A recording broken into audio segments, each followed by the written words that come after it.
Ladies and gentlemen, I don't care who you are, black or white, young or old, Democrat or Republican, this economic performance should simply be unacceptable to all Marylanders. We can't keep moving backwards for another 4 years. We should be number 1, not number 49. The people in this room tonight and people everywhere all across our state deserve much better than that. It doesn't matter whether I'm in Western Maryland, Eastern Shore, or Baltimore City. I'm meeting with people who feel that they've been forgotten. They feel that they're either starting to lose or they've already lost hope. Hope in the system, hope in their elected representatives, and hope for the future for themselves and their families. Just recently, on Labor Day weekend, we held a cookout in inner city Baltimore, and we walked around those neighborhoods. Is anybody here from Baltimore? A couple right down here. Well, do you know the Rosemont section? Walbrook Junction, North Avenue? These are places where we spent some time recently. And people told us that nobody ever shows up in their neighborhoods, that nobody cares about them. We were the first ones who showed up, and we listened. And you know what was interesting? The folks on North Avenue had some of the same feelings as the folks in Western Maryland or other parts of the state. People told us, we're forgotten. No one cares about us or our concerns. Taxes are too high. We need more jobs. Nobody is solving the problems. Many of the folks we met in those neighborhoods said they don't usually vote. And the ones who do, we know, will most likely vote for our opponents. But we went there anyway, and we told them that we do care, and that if they want things to change in their neighborhoods, that they have the power to change it. The power is in their hands.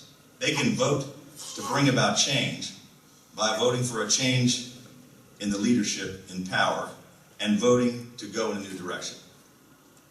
You can't just stay home and complain about the problems and not get involved in trying to do something about them. You have to get out and vote. You have to challenge the status quo. A voteless people is a hopeless people. There's a tendency these days, especially among young people, to feel that their vote doesn't matter. Many young people are turned off by politics as usual. They're disillusioned and complacent. Maybe there's a feeling that their rights and privileges will always be there for them. But the men who founded Alpha Phi Alpha and your grandparents know better. To not vote is to make a mockery of the sacrifice of the people who fought for your rights. Countless Americans, many of whom are proud to call themselves Alphas. Those of you here tonight, you know how important it is to vote. But you need to tell your friends and your acquaintances to get out and vote. And for those who aren't registered, you need to get them registered to vote. You also know that if nothing changes, nothing changes. And that if you want to bring about change, you have to vote to bring about that change. Because as Einstein said, the definition of insanity is doing the same thing over and over again and expecting a different result. Look, it's pretty simple. If you keep doing what you've always done, you'll keep getting what you always got. Now, the pollsters and the political experts would tell me that no matter what my platform is, no matter what the track record of my opponent is, that many of you in this room aren't even going to consider voting for me because of the R next to my name. But I'm here to challenge that assumption. And the experts would also say that my opponent doesn't even have to bother to show up in front of a predominantly African-American audience, because no matter what his record is, no matter what he says or does, that he has your vote locked up without even trying. Look, I'll be the first to admit that many people in my party are unwilling to reach out to the black community about our ideas, about the promise of empowerment, economic freedom, and opportunity. And that bothers me.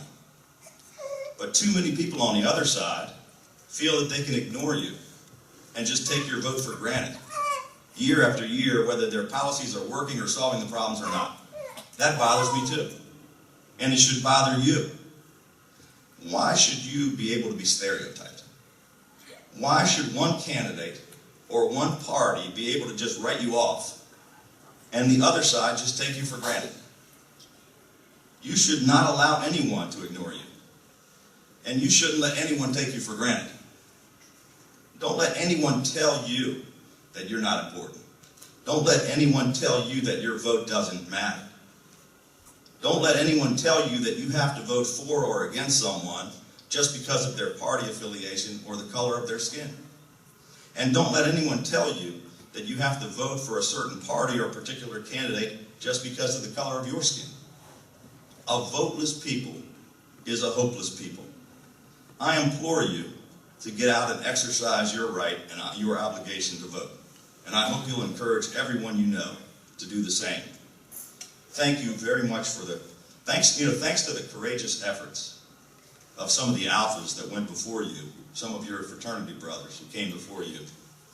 Each and every one of you has the power and the freedom to have your own opinions, to make your own decisions, and to pick your own choices based on what you believe is best for your future and the future of our state and our nation. Thank you very much for giving me this opportunity to address you tonight. Thank you.